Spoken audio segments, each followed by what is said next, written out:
From comic books to martial arts, allow me to tell you 10 behind-the-scenes facts of The Matrix. Just a reminder about our new giveaway.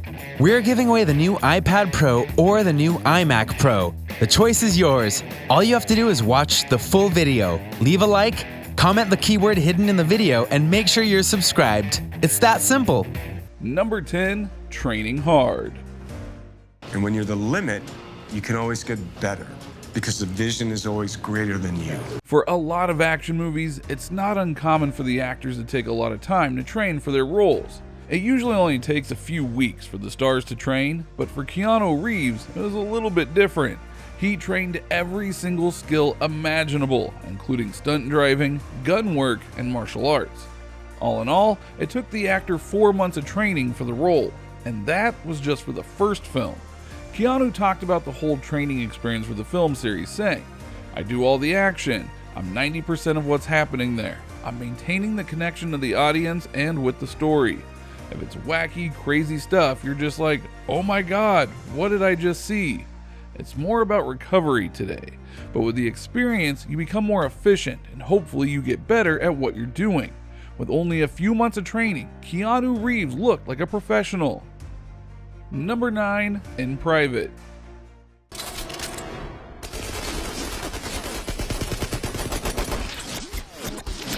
The Matrix series was created by the sibling duo, the Wachowskis, comprised of sisters Lana and Lily.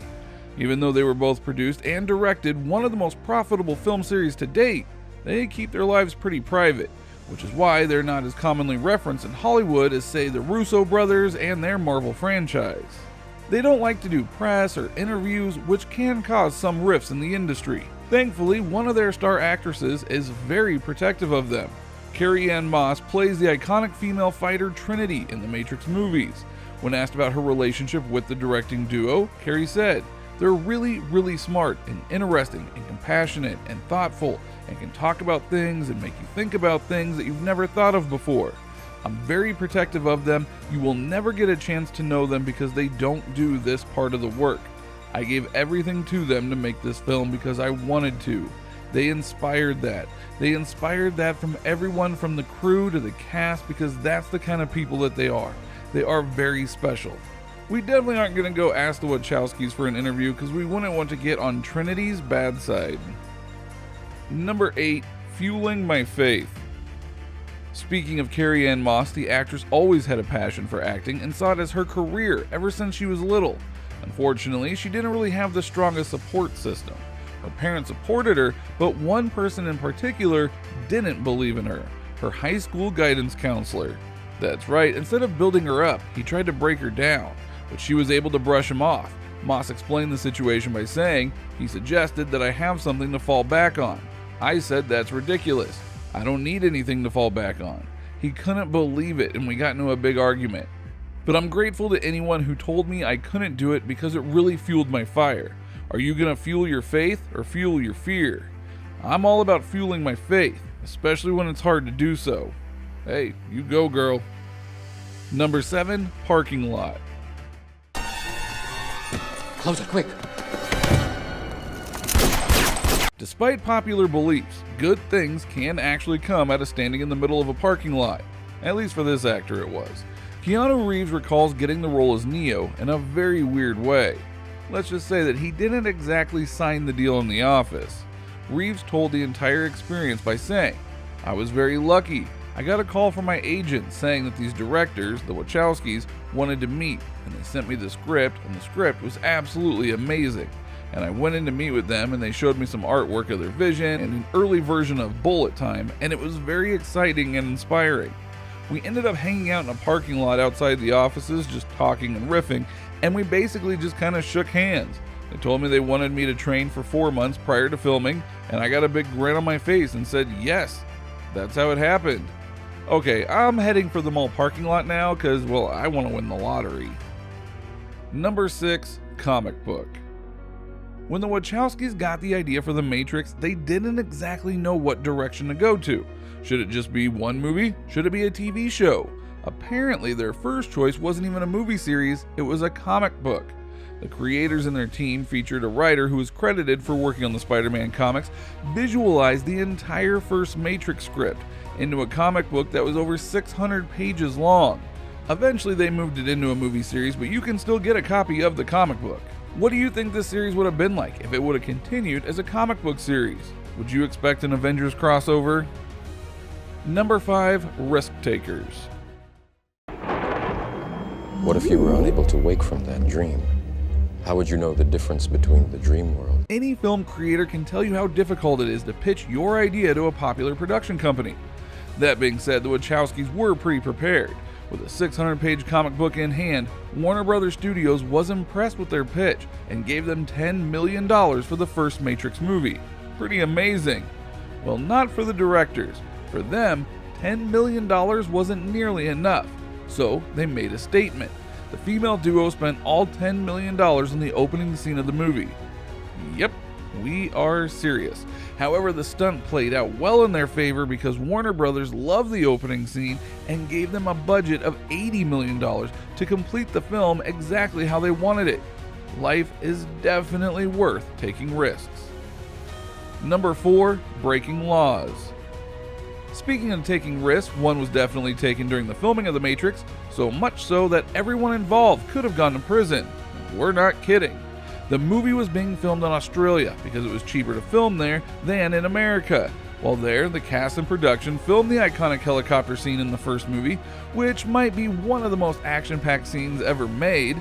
And the only catch is that they flew the helicopter into a restricted airspace area, which is a crime in Australia. Whoops. Thankfully, the country was a big fan of the movie, and New South Wales, Australia actually made a legal law about restricted areas and approved it, just so that the movie could finish filming and not be charged. Saved by the country. Number 3. Special Man. Would you please remove any metallic items you're carrying? Keys, loose change? After dropping out of high school at 16 years old, nobody really imagined Keanu Reeves ever being on their TV screen. They didn't think he was smart enough.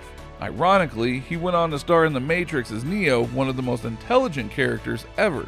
Lawrence Fishburne, who plays the character of Morpheus, reflected on Keanu's personality and how perceptive he is by saying, "I have a great relationship with Keanu, and we've been friends since we started doing The Matrix 20 years ago.